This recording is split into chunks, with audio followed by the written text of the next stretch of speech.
Paramos falando do valor da reflexão, da boa filosofia. Citamos C.S. Lewis.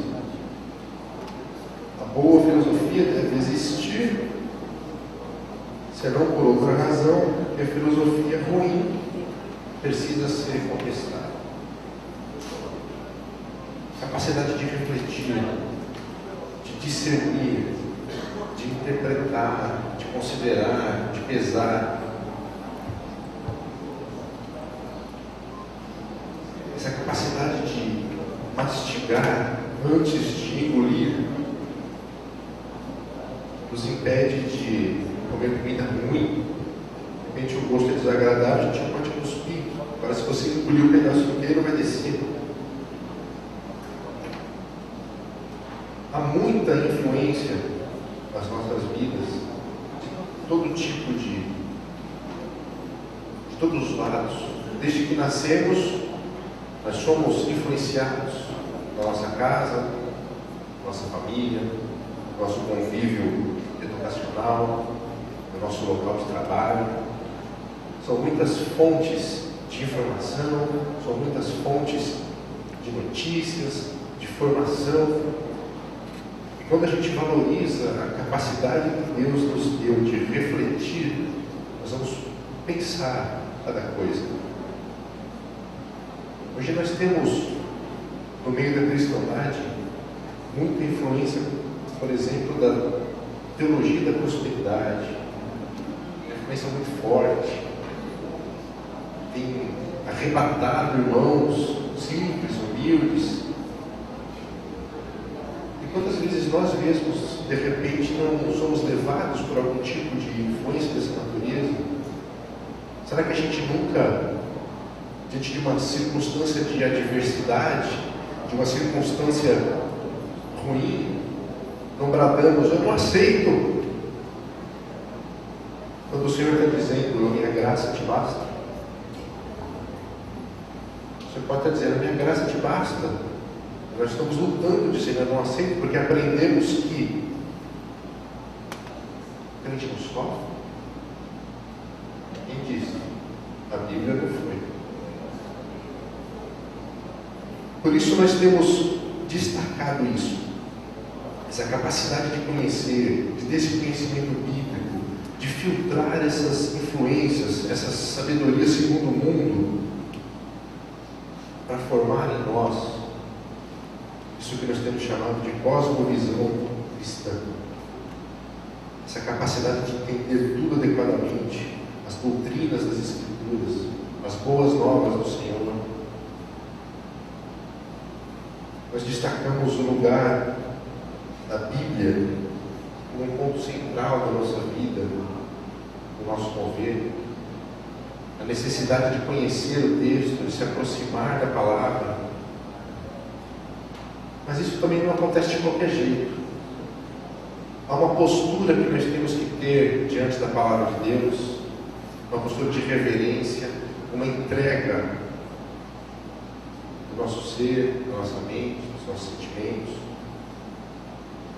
para que o Senhor fale conosco e nós estejamos na posição certa para receber. Vamos abrir nossas Bíblias no Evangelho segundo Lucas. Eu sei que vocês concordam que há muita coisa equivocada na teologia da Igreja brasileira.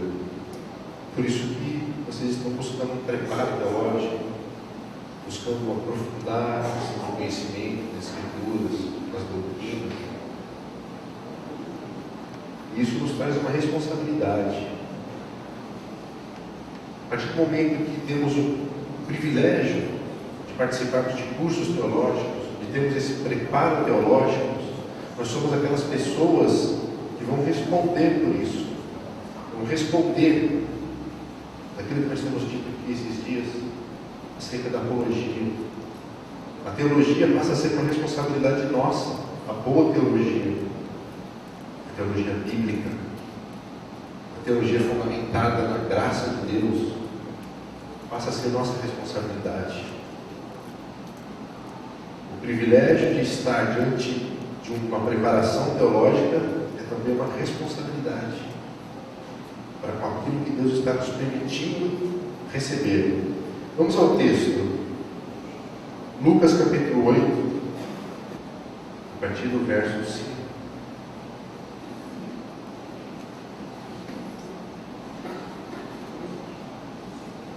O semeador saiu a semear a sua semente. E quando semeava, caiu alguma junto do caminho e foi pisada, e as aves do céu a comeram. E outra caiu sobre pedra, e nascida secou-se, pois que não tinha umidade. E outra caiu entre espinhos, e crescendo com ela os espinhos, a sufocaram. E outra caiu em boa terra, e nascida produziu fruto, a 100 por 1. Dizendo ele estas coisas, clamava: quem tem ouvidos para ouvir, ouça. E os seus discípulos o interrogaram, dizendo: que parábola é esta?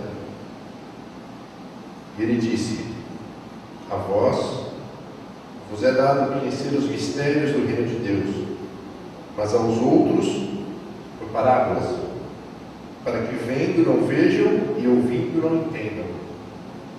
Esta é, pois, a parábola. A semente é a palavra de Deus.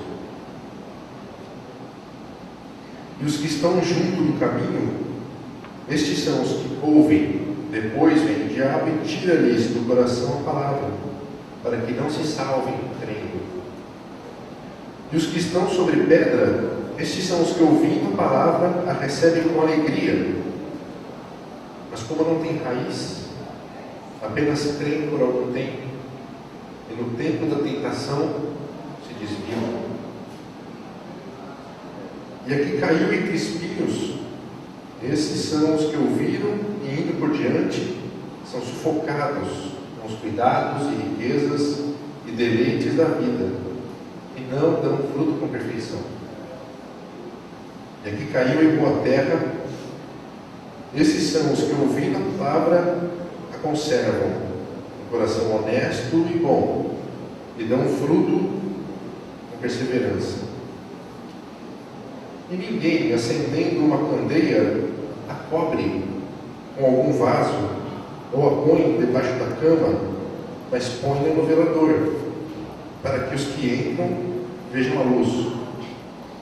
Porque não há coisa oculta que não haja de manifestar-se, nem escondida que não haja de saber-se e vir à luz.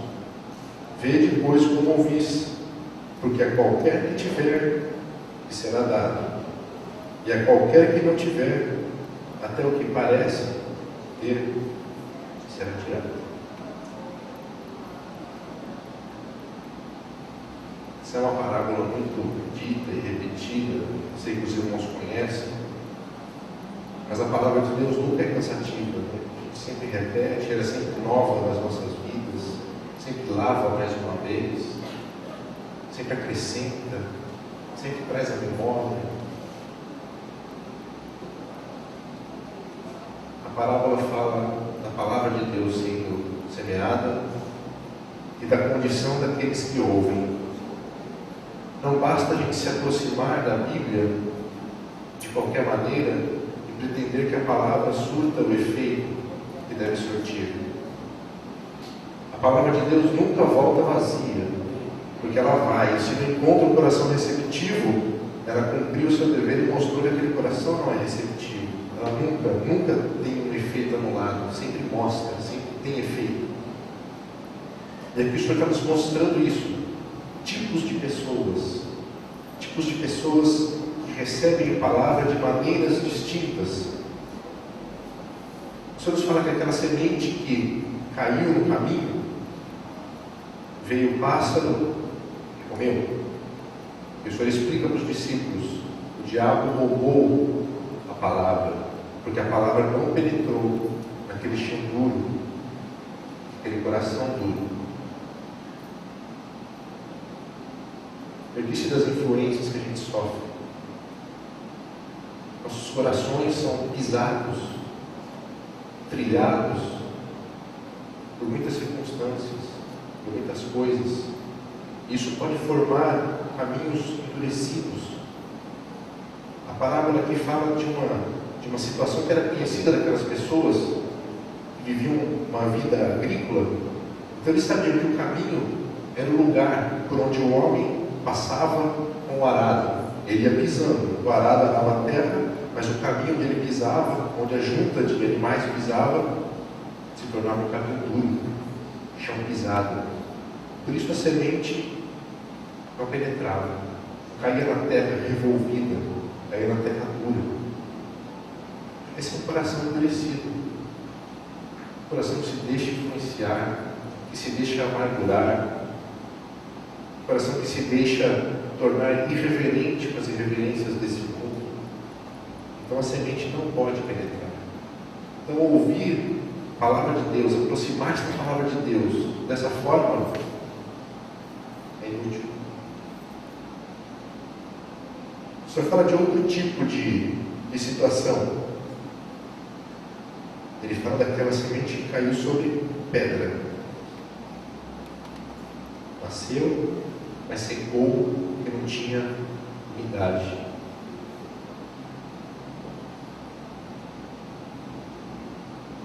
Um terreno pedregoso precisa ter essas pedras removidas para poder ser cultivado. Porque senão as sementes quando brotam, não tem raízes capazes de romper aquelas pedras. E se não rompem aquelas pedras, não conseguem penetrar no solo e não conseguem ter a umidade necessária para a sua sobrevivência. Por isso que brota, mas seca.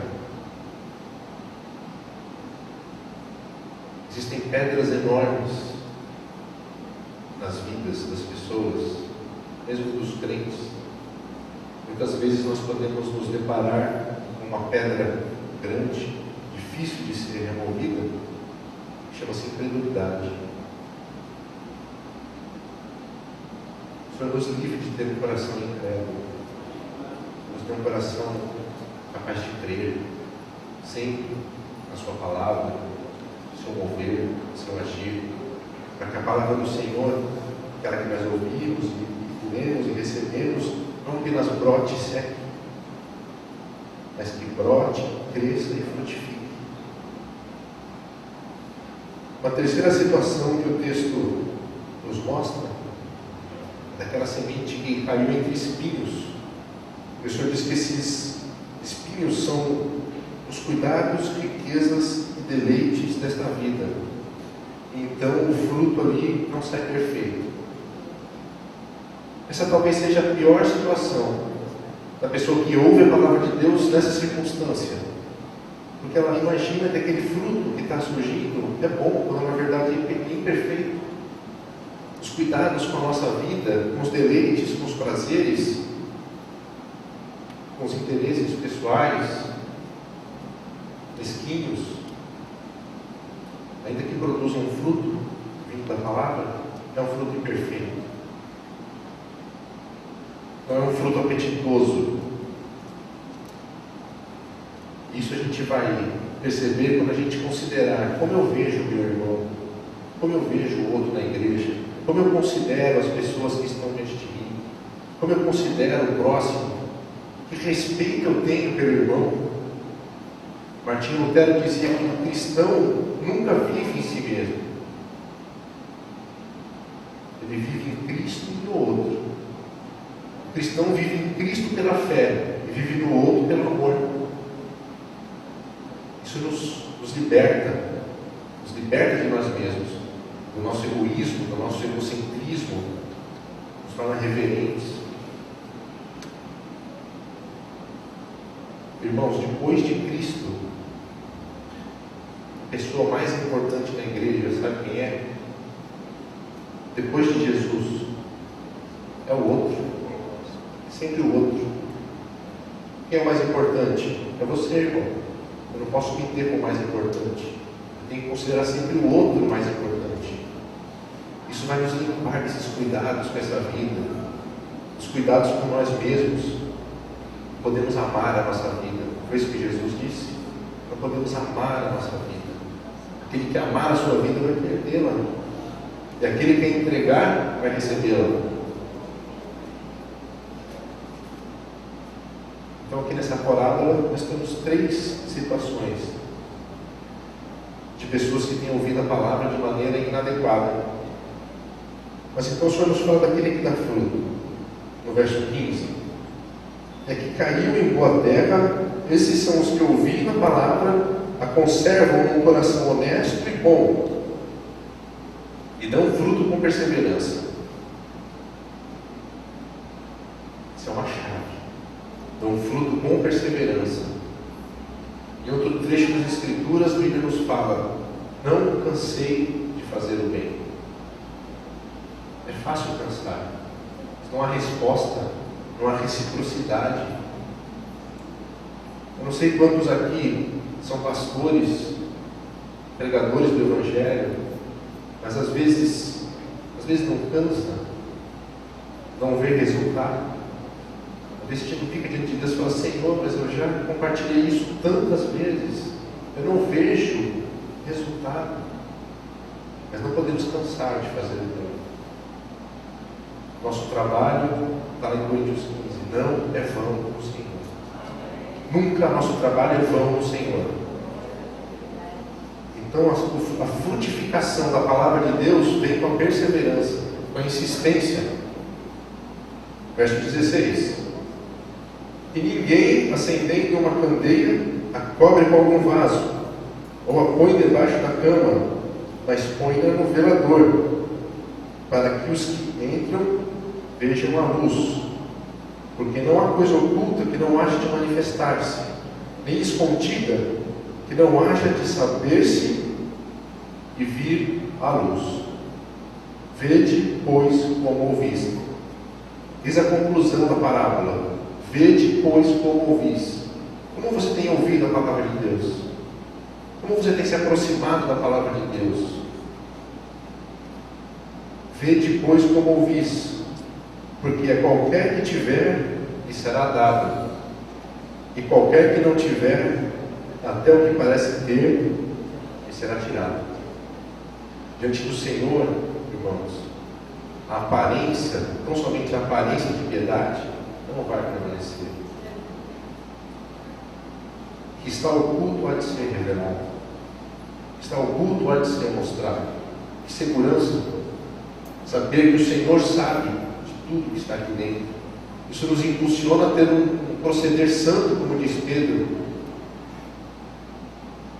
Que santo trato deveis ter de piedade, diante do conhecimento do Deus Altíssimo, de saber que o Senhor virá, voltará e transformará todas as coisas definitivamente. Então não basta nos aproximarmos da Bíblia com um coração incorreto, inadequado. Seria inútil, infrutífero ou imperfeito. A nossa redenção tem que ser total diante de Deus. A nossa rendição tem que ser total.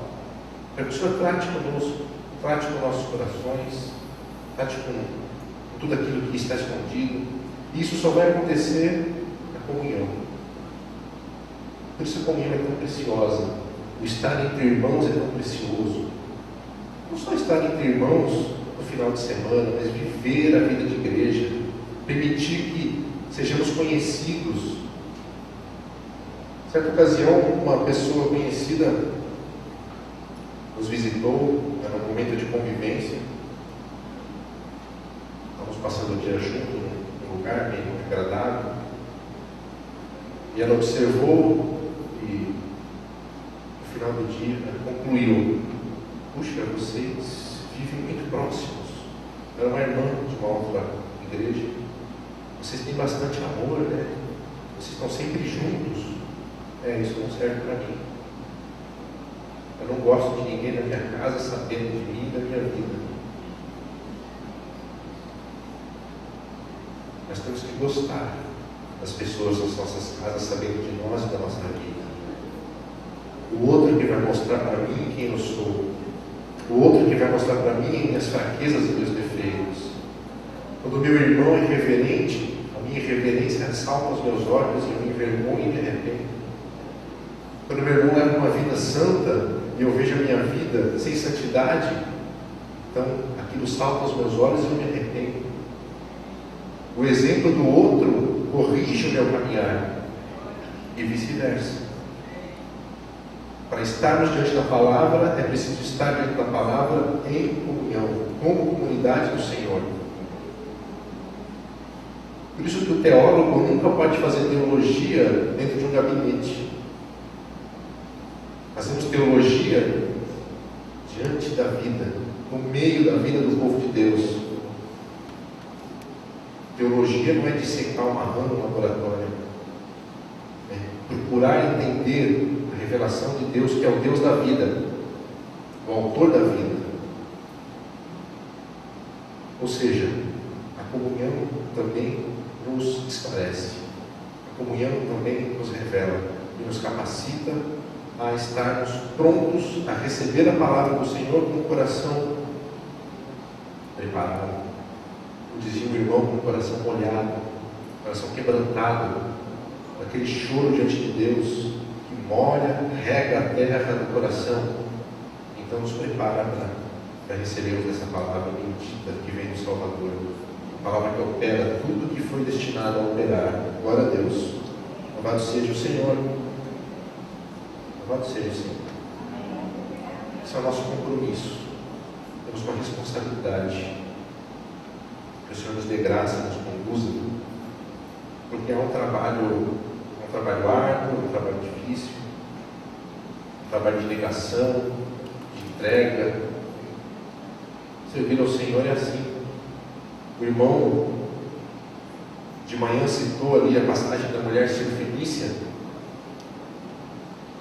O Senhor disse, mas primeiro os filhos, depois os cachorrinhos. Irmãos, nós somos esses cãezinhos salvos, alimentados pelo Senhor. E olha o privilégio da misericórdia de Deus. O Senhor permite que os cães sirvam à sua mesa. Permite que os cãezinhos não apenas sejam salvos e alimentados, mas que prestem serviço na casa de Deus. E sirvam à mesa do Senhor. É imensa a misericórdia de Deus. Jamais devemos perder isso de mente.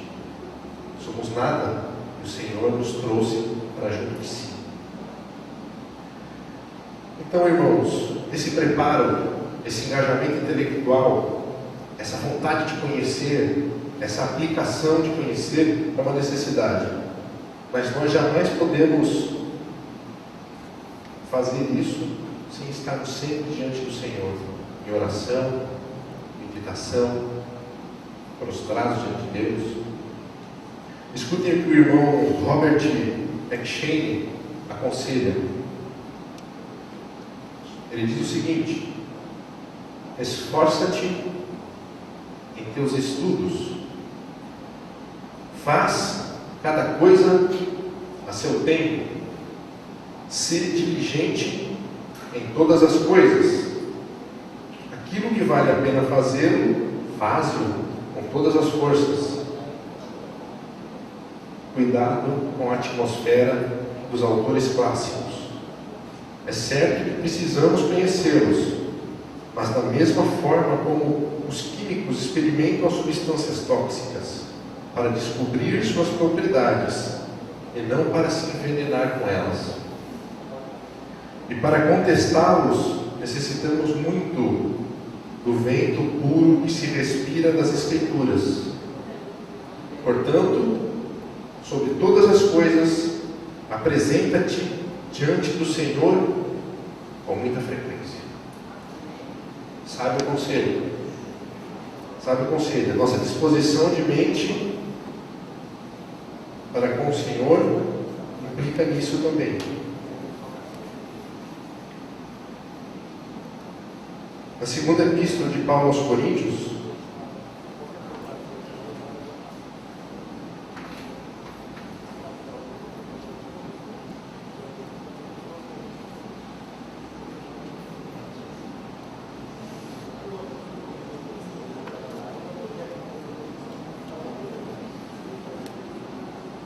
segunda carta aos Coríntios, capítulo 11.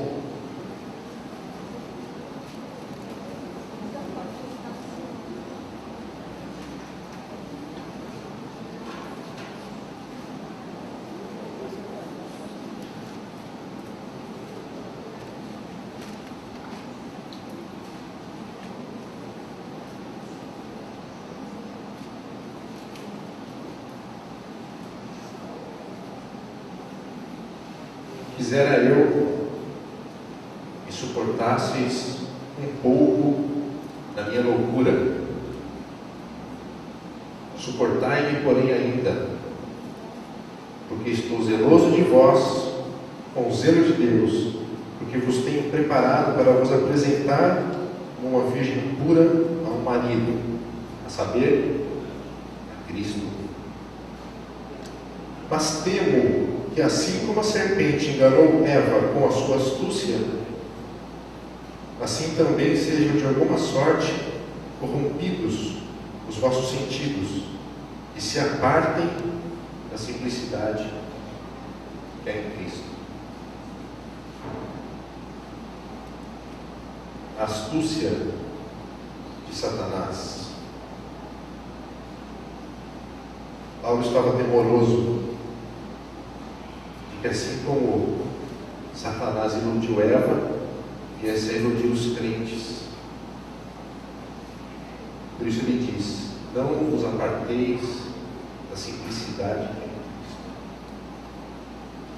Isso que é traduzido como simplicidade, o significado de boa disposição de mente.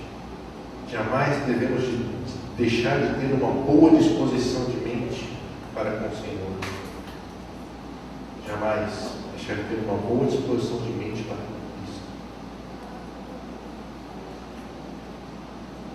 Se eu não me engano, foi o irmão Atmani que disse algo, desculpa dizer agora, acho que foi o Atmani.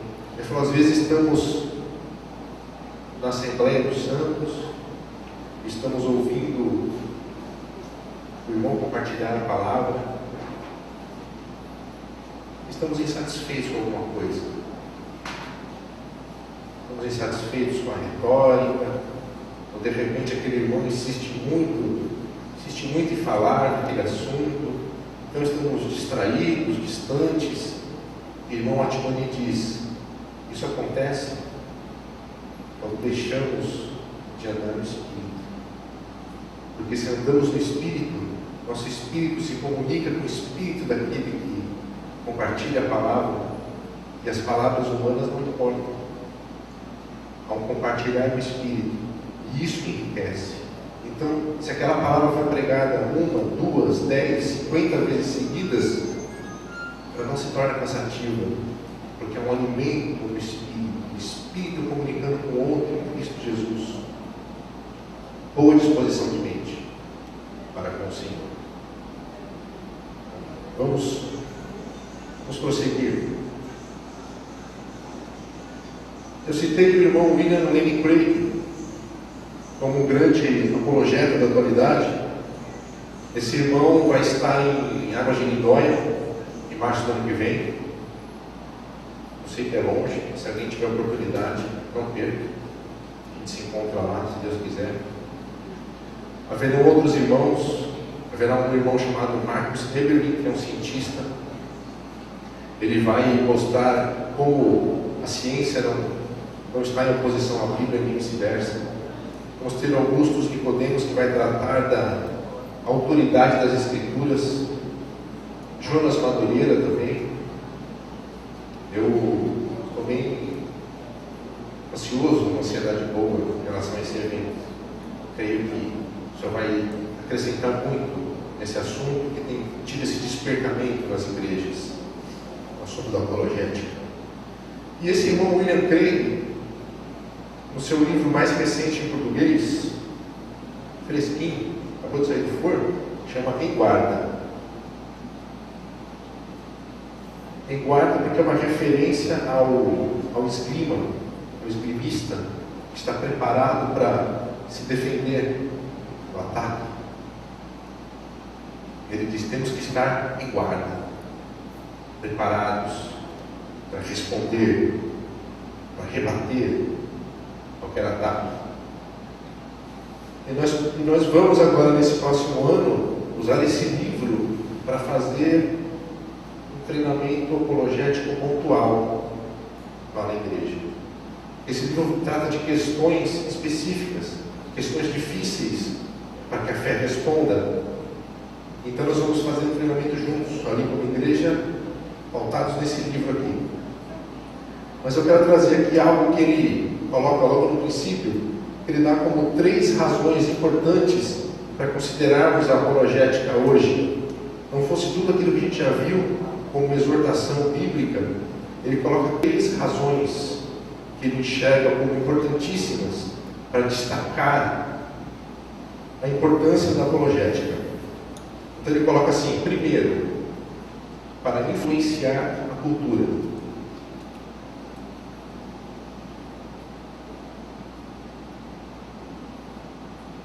Segundo, para fortalecer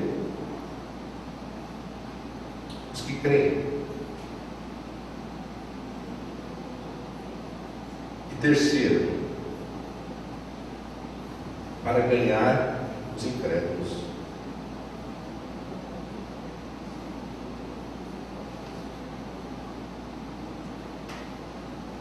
Influenciar a cultura, fortalecer os que creem, ganhar os incrédulos. Eu vou ler um texto de um cristão chamado Charles Mike. Ele é americano, ele é um acadêmico, ele é um estadista. Ele, no discurso de inauguração de um centro universitário cristão, disse o seguinte: devo ser franco com vocês. O anti-intelectualismo é o maior perigo que o cristianismo evangélico americano enfrenta. A negação de um estudo, a negação das faculdades racionais, o desinteresse pelos assuntos que envolvem a sociedade humana, a omissão tem tomado conta das nossas igrejas, ele enxerga como o maior perigo. Isso lá nos Estados Unidos. Quero dizer aqui, essa nossa neutralidade intelectual tem custado caro. Há uma batalha que a maioria dos cristãos não sabe que existe nas universidades, nos centros acadêmicos. Existem jovens criados no seio de famílias cristãs que, ao adentrarem nas universidades, são assediados por professores com seu ateísmo, com sua irreverência, e esses jovens têm fraquejado na fé, têm abandonado a fé. Há uma batalha que vem sendo travada nesse campo. Essa nossa sociedade, ela é chamada de pós-moderna, e o pós-modernismo também é pós-cristão. A sociedade quer tirar Deus, não aceita Deus, e começou pela academia. E não há como negar, a academia, os intelectuais e a mídia formam a opinião da sociedade, vão conduzir as mentes incautas, despreparadas, e vão convencer as pessoas de que o cristianismo é uma superstição perigosa, nociva. A gente não pode submetir. Eu conversando com o professor Carlos, que nós fomos almoçar, é claro que a iniquidade vai aumentar. O Senhor disse que nos últimos tempos o amor vai esfriar, mas isso não nos autoriza a sermos omissos.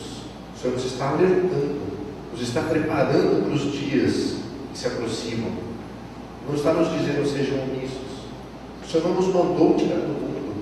O Senhor, quando orou ao Pai por nós, disse: rogo para que nos guarde do mal. Somos guardados do mal do mundo, mas estamos aqui. Temos um testemunho para dar. Não fosse o testemunho de outros cristãos, não estaríamos aqui. Nossa responsabilidade é essa. Por esses dias, na Universidade Federal aqui em Pernambuco, a junta acadêmica recusou o trabalho de uma formanda, trabalho científico. Sabe por quê? Porque ela agradeceu a Deus. Agradeço a Deus pela conclusão dessa pesquisa. Me ajuda a cadeira e fala: nós reprovamos, recusamos o seu trabalho, porque aqui não se agradece a Deus, se agradece a ciência e a pesquisa.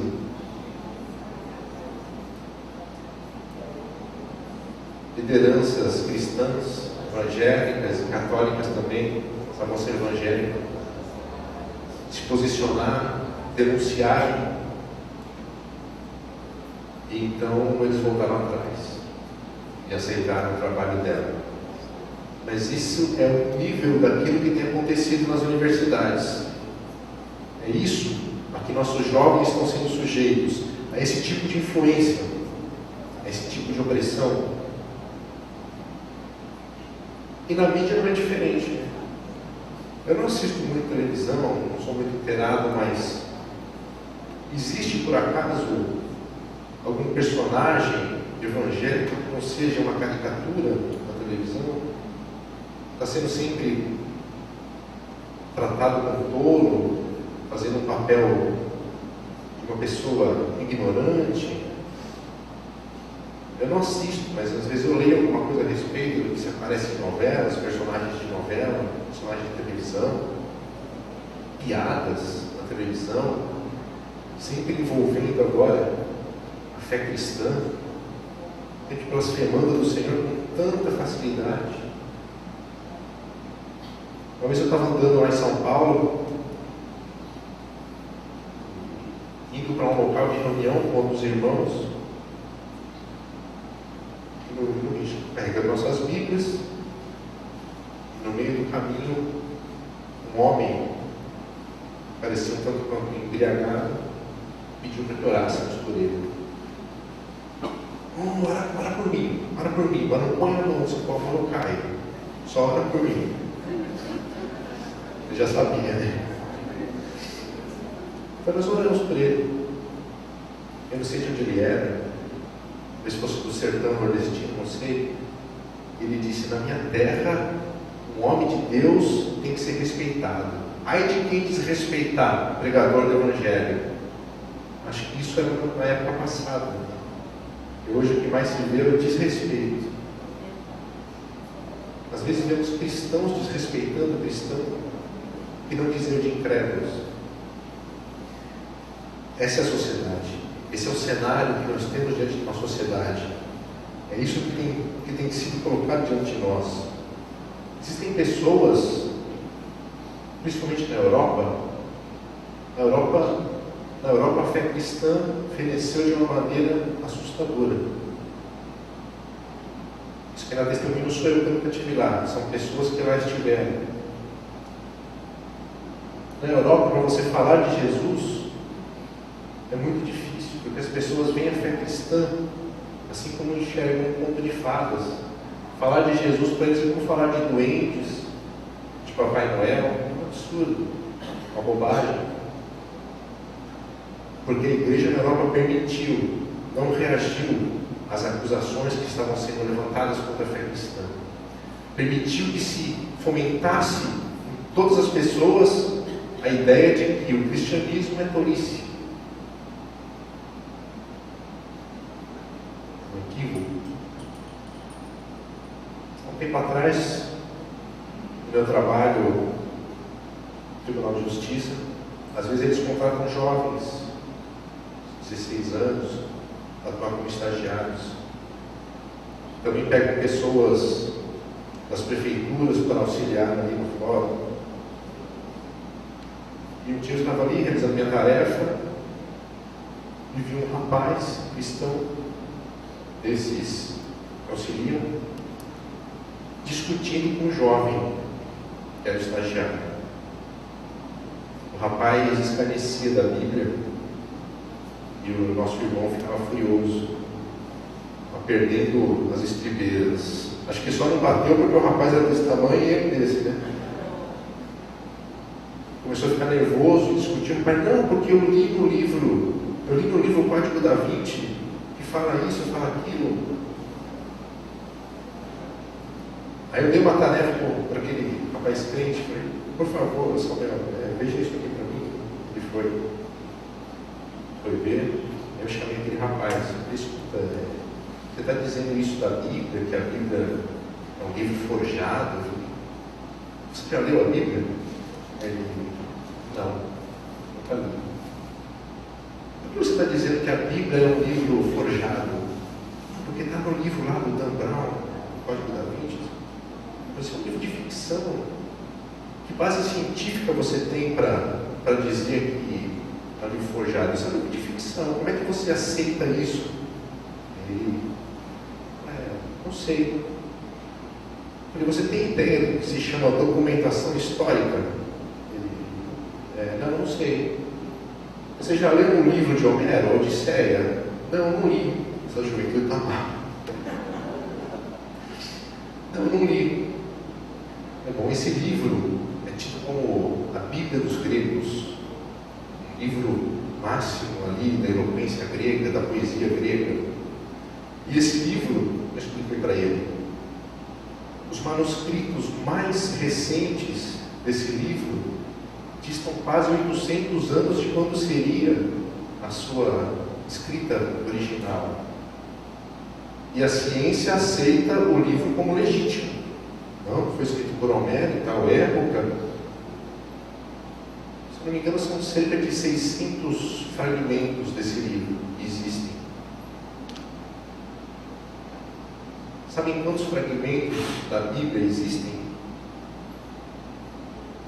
Tem ideia? 5.000. 5.000, disse para ele. Sabe qual é o mais próximo, aliás, o mais antigo, que seria mais próximo do evento? Não sei. 70 anos depois da crucificação do Senhor. Como você pode dizer que não é um documento legítimo, historicamente? Não estava nem falando de fé com ele. E como você pode dizer que historicamente não é, se ele é o documento antigo mais bem documentado que existe? Não há preservação histórica como a da Bíblia. Ele não sabia. Eu nem tenho Bíblia, ele falou. Eu dei uma Bíblia para ele.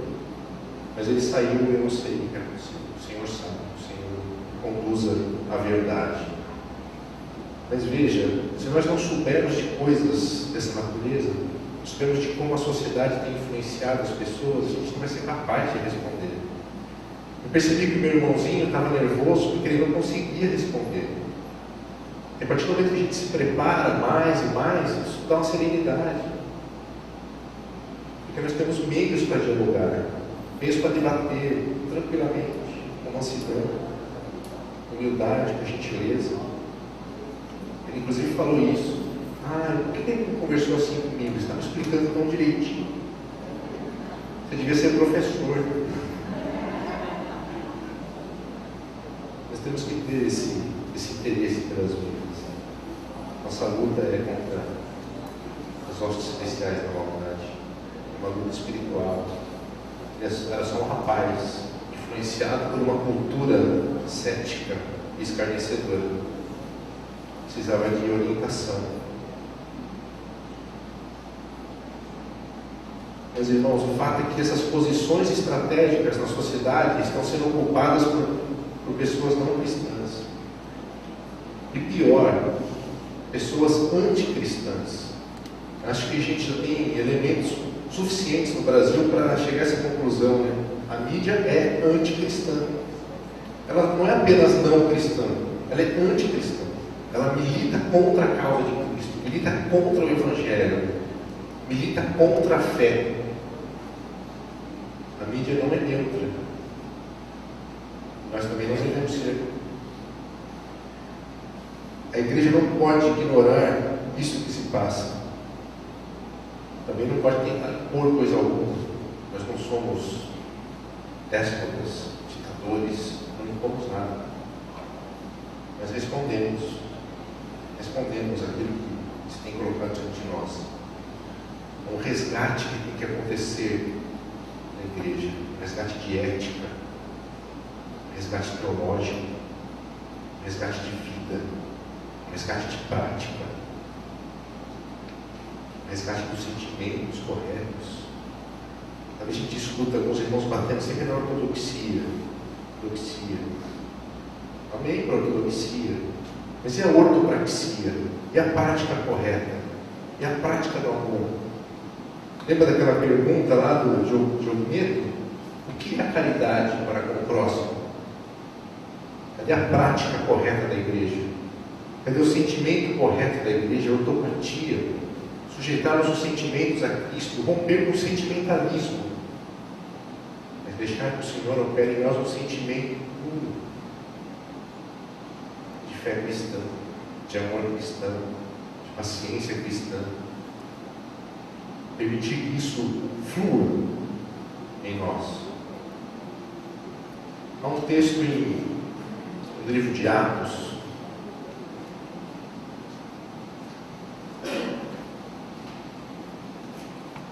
acho que é Atos 5.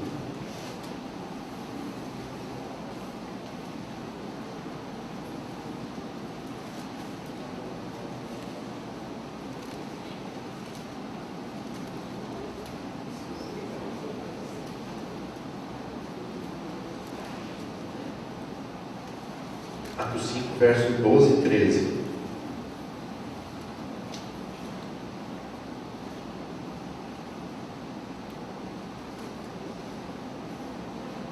E muitos sinais e prodígios eram feitos entre o povo pelas mãos dos apóstolos. E estavam todos unanimemente no alpendre de Salomão. Dos outros, porém, ninguém ousava ajuntar-se a eles, mas o povo tinha-os em grande estima. Ainda que as pessoas não se rendessem ao Senhor, não crescem no Evangelho, tinham estima pela igreja. Eles viam as obras de amor, de caridade, de transformação do povo de Deus.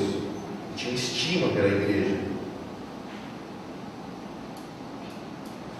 Hoje, irmãos, tirando os crentes, as pessoas têm repulsa pela igreja. A situação se inverteu completamente. Só quem está na igreja, olha que nem todos, hein? Só quem está na igreja ama a igreja. Nem todos. Os de fora, então. Durante o serviço John Wesley prestou o Evangelho na Inglaterra, foi um homem que não mediu esforços para pregar a palavra. Ele, em certa ocasião, notou que os soldados britânicos tinham palavreado o chumbo. Ele não gostou daquilo. O soldado falando palavrão. Então ele escreveu uma carta para o comandante do exército britânico, se queixando disso. Onde está a moral nos nossos homens, os nossos jovens soldados que falam palavras de baixo calão? E a resposta daquele comandante foi: Reverendo Wesley, vamos instruir nossos soldados a terem um palavreado adequado. Seria possível hoje qualquer pastor, reverendo, escrever uma carta para alguma autoridade cobrando moralidade? Se o cara abrisse, ele ia só passar e jogar no lixo. A sociedade não quer saber de moralidade. Os fundadores da República Americana eram homens cristãos. George Washington foi um homem cristão. Por isso, aquela primeira Constituição americana, que existe até hoje, estava cheia de valores cristãos, valores de liberdade, de preservação da vida. Estavam cheias de valores que aqueles homens tinham, porque eles tinham uma cosmovisão cristã. Homens que amavam o Senhor. Então eles puderam introduzir uma Constituição que preservasse isso. Só que George Washington no seu discurso, ele fez uma ressalva bem interessante. Ele falou: só vai haver ordem na sociedade enquanto houver temor a Deus.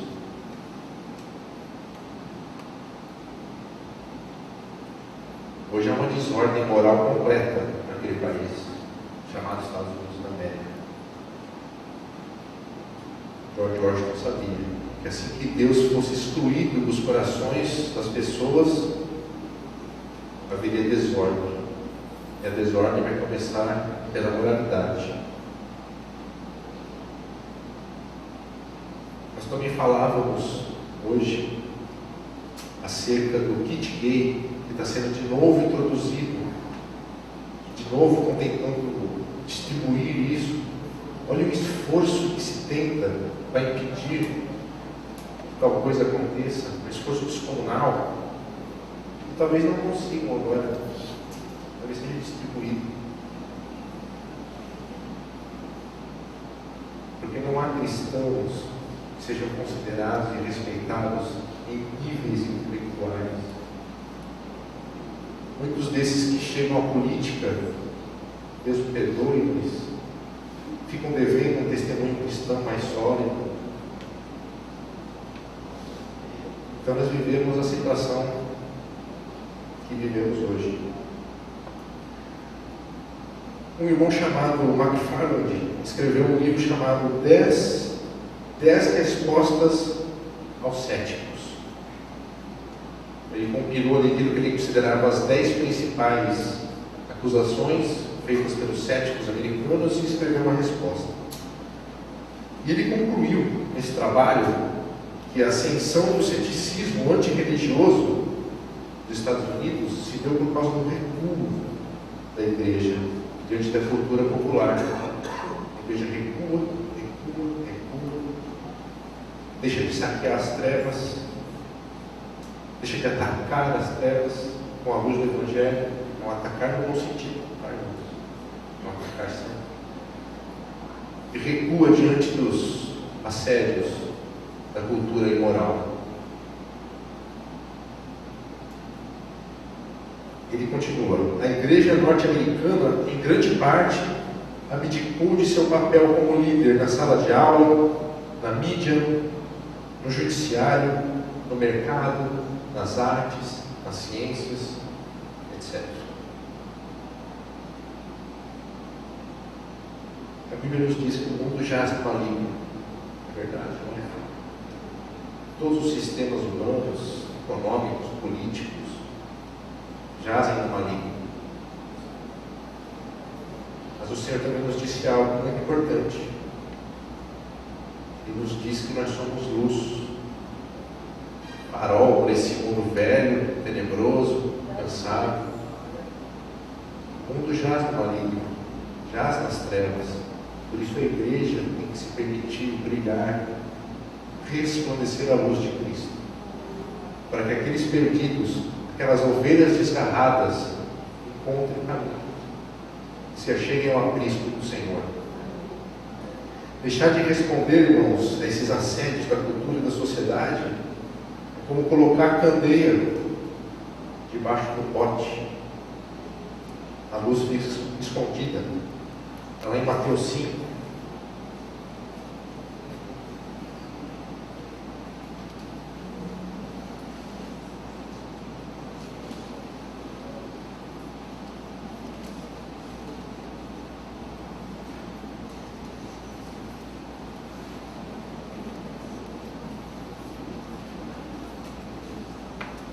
Mateus 5, versos 14 a 16.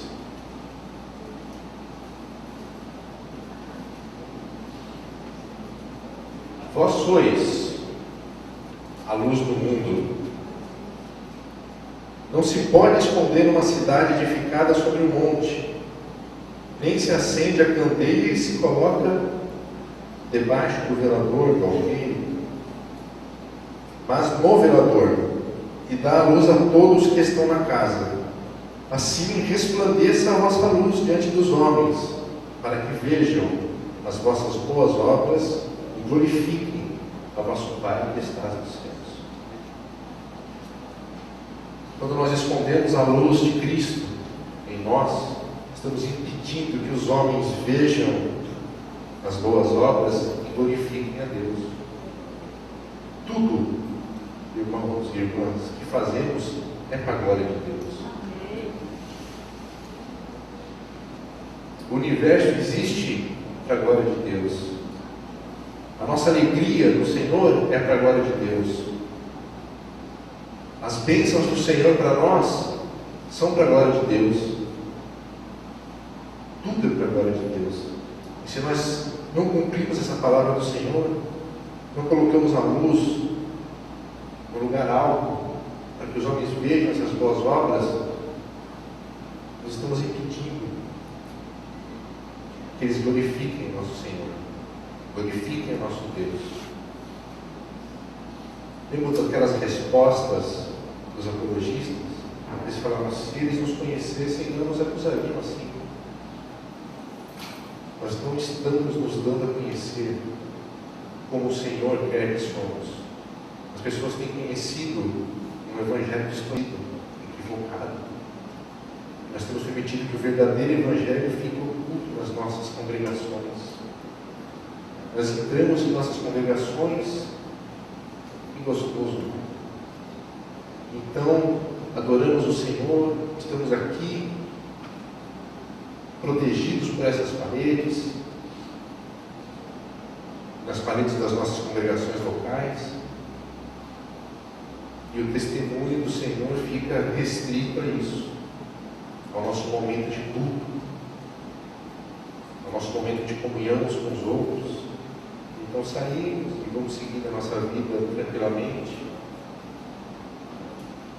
Às vezes a gente é identificado como cristão. Eu sou cristão. Ah, é? Não sabia. Verdade.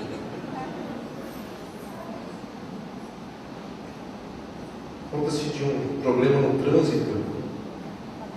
Um fechou o outro e os dois saíram e começaram a brigar e discutir. Um puxou uma peixeira, o outro puxou outra peixeira. Aí o outro falou: misericórdia. Eu falei: seu irmão, vai na paz.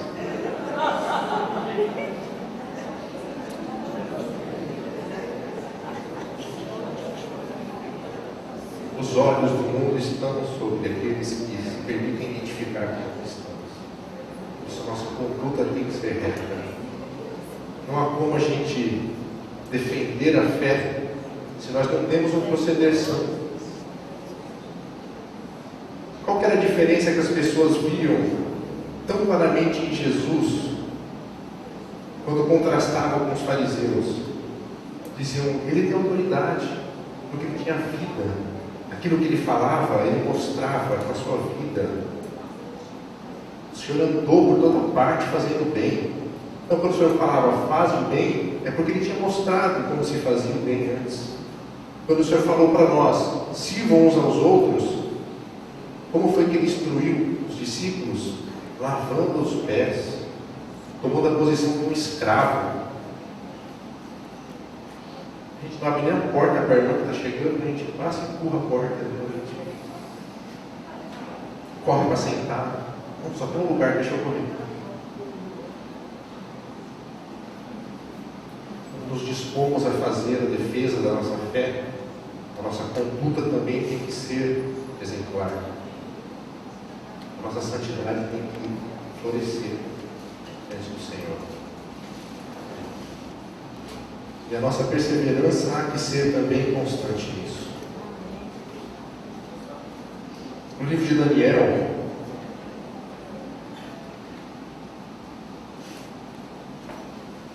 o livro de Daniel é um livro que eu gosto muito.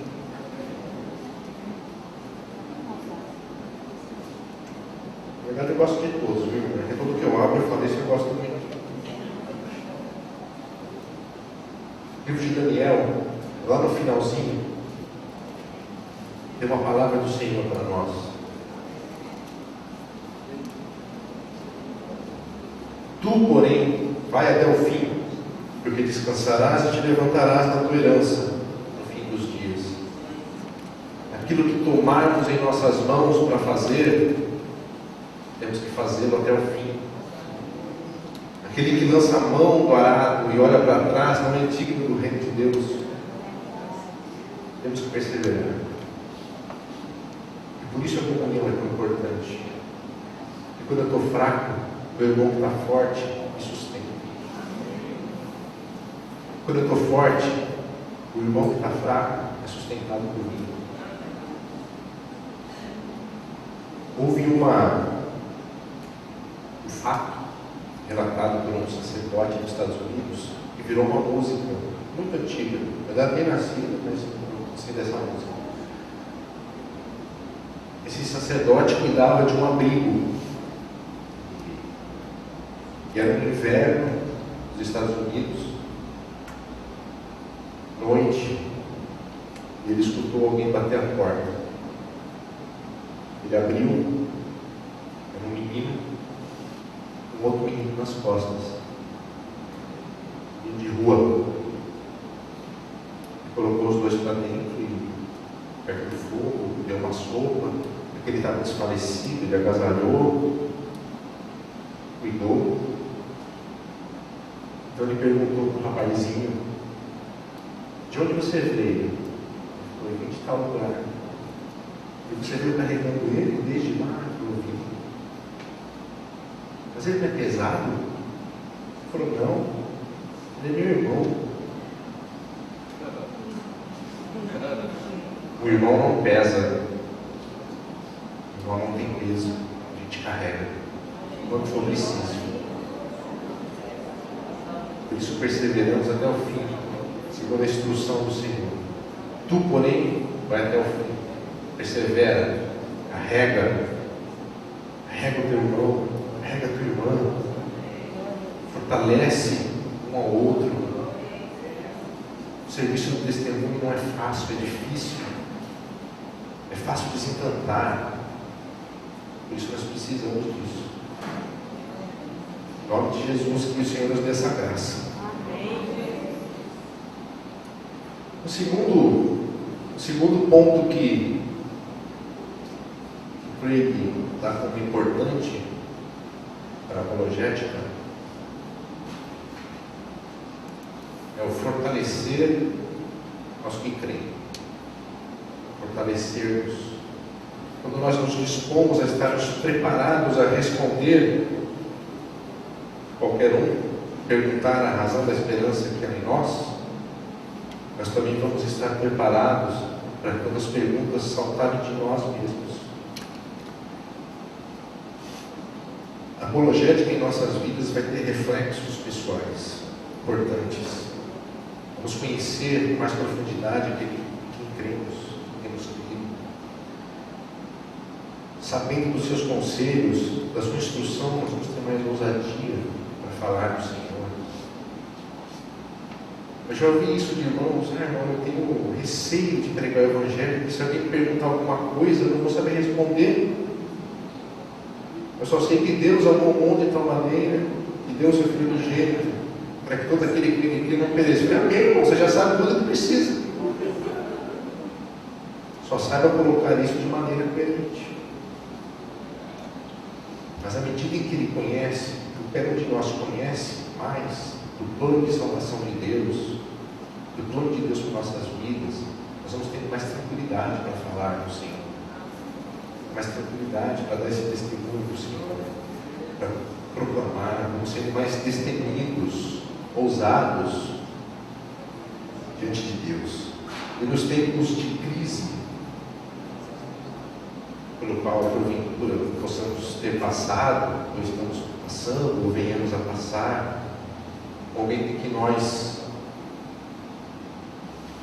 paramos para questionar algumas coisas, se nós entendemos o porquê, nós vamos ter mais tranquilidade para tratar com nós mesmos. Tem um exemplo que é bem batido, né? Que fala: a gente não pode impedir os pássaros de sobrevoarem nossas cabeças, mas podemos impedir que eles façam ninhos em nossas cabeças. São aqueles pensamentos que às vezes cruzam nossa mente. São milhares de pensamentos por dia que nós temos. E se um desses de repente cruza a nossa mente, e é um pensamento perigoso, a nossa fé, a nossa postura cristã, preparo apologético nos capacita a impedir que esse raio cause algum dano, imprima alguma marca dentro de nós. Nós vamos ser capazes de impedir que a nossa fé entre em um processo de declínio, de esfriamento. Nós vamos saber quem é o Senhor, vamos saber que Ele é o Senhor da igreja. Tem um censo que saiu do IBGE, diz que há mais cristãos fora da igreja do que na igreja, não congregam. Talvez alguns sejam apenas nominais, não tenham tido uma experiência de regeneração, mas o fato é que há muitos e muitas cristãos e cristãs regenerados que foram feridos na comunhão. Mas, irmãos, se esses irmãos tivessem preparo, conhecimento fundamentado, eu saber que nós temos que orar para o Senhor ao consumador da nossa fé, estaremos mais capacitados a suportar as ofensas. Nós somos humanos, com que facilidade nos ofendemos uns aos outros, né? E alguns de nós são mais sensíveis, né? Como o irmão citou, não me falou, não me deu a paz hoje. Acho que esse irmão não é irmão, não. As pessoas são mais sensíveis. Outras não são sensíveis, por isso mesmo às vezes falam coisas com mais dureza, mas não com nenhum dolo. É porque elas têm essa personalidade. E se nós não estivermos olhando para o Senhor, nós vamos sofrer demais, desnecessariamente. Hoje em dia também tem muitos irmãos e irmãs que se deprimem, que questionam a fé, porque aprenderam coisas que o Senhor não falou. O Senhor não falou que todo mundo vai ter carro zero, casa com piscina, viajar para a Europa. O Senhor não falou isso. Mas algumas pessoas têm sido iludidas, têm tido a sua fé prejudicada, porque falam: por que isso não aconteceu? Porque estão confiando numa promessa que Deus não fez. E são as nossas vozes, irmãos e irmãs, que têm que se levantar para dizer: Deus não disse isso. Isso não é verdade. Nós temos que ter essa ousadia e esse destemor de fazer a defesa em favor dos nossos irmãos simples, humildes, que estão sendo iludidos por lobos em pele de ovelhas. Essas pessoas estão prejudicadas. Nós vamos assumir essa responsabilidade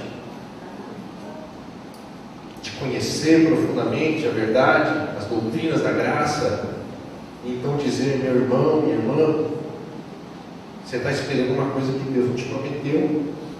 Naquilo que Ele prometeu, Ele é fiel e vai cumprir.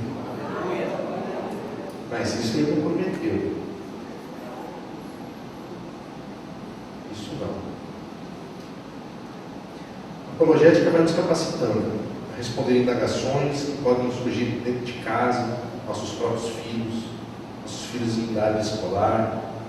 À medida em que eles vão avançando nos seus estudos, eles vão sendo expostos aos paradigmas do naturalismo, da ciência, que vai falar de evolução, que vai falar da criação do universo pela explosão do Big Bang, etc.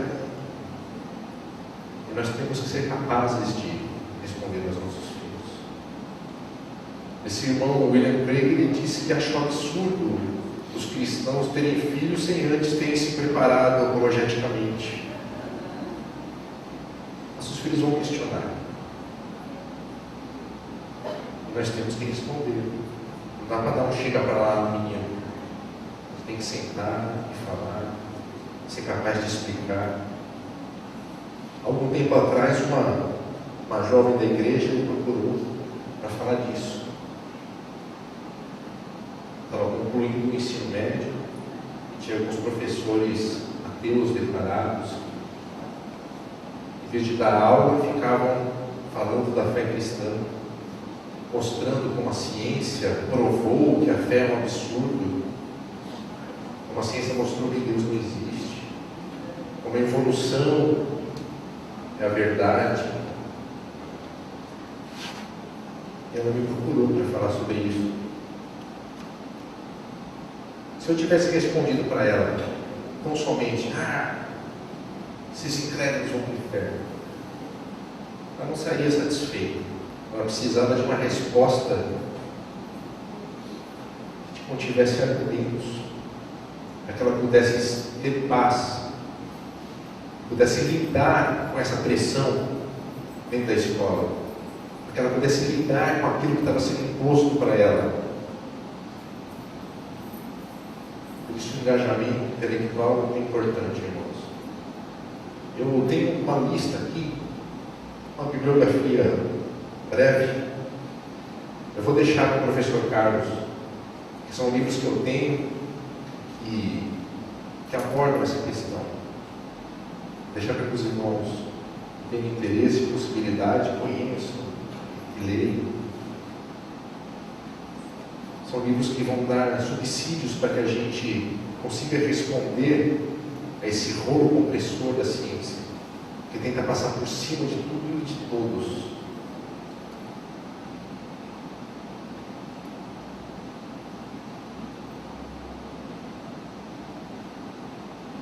Apologética na vida do crente é importante, porque o Senhor nos fez um alerta nas Escrituras. Ali em 1 Coríntios 10, verso 12, ele nos diz: aquele, pois, que cuida estar em pé, olhe que não caia, cuide que não caia. É um alerta do Senhor, pela palavra. Então, se existe essa possibilidade, que a palavra nos diz que existe, é melhor que a gente conte com o apoio da apologética, para nos manter de pé.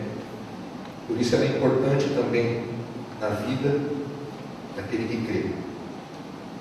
Vamos fazer um intervalo agora, professor? Vamos fazer um intervalo e a gente, na volta, fala do terceiro ponto de importância para a